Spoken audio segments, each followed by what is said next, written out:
ইসলামী ছাত্র শিবির মাননীয় সদস্য আর দলকে এইভাবে পার্লামেন্টে দায়ী করবে, বানোয়াট কথা বলবে এবং ষড়যন্ত্র করবে, এটা তো কোনো পার্লামেন্টে মেনে নেওয়া যায় না। আমি মনে করি স্বরাষ্ট্রমন্ত্রী এটা উইথড্র করা উচিত, অথবা আপনি এটাকে এক্সপ্যান্ড করা উচিত।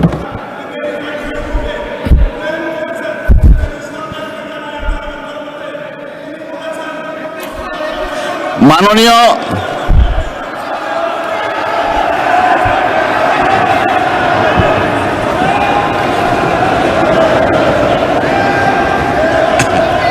কারণ এই ছোট ছবি আমাদের কাছে আছে। মাননীয় সদস্য, আপনিও বসেন, দয়া করে বসুন, সবাই বসুন।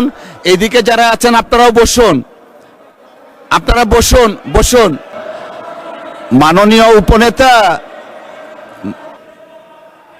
আচ্ছা ঠিক আছে, বসেন বসেন বসেন বসেন। মাননীয় মন্ত্রী বসেন, সকলেই বসেন।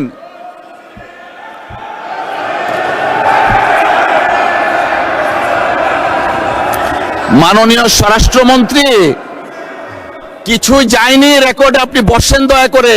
Let us start our business.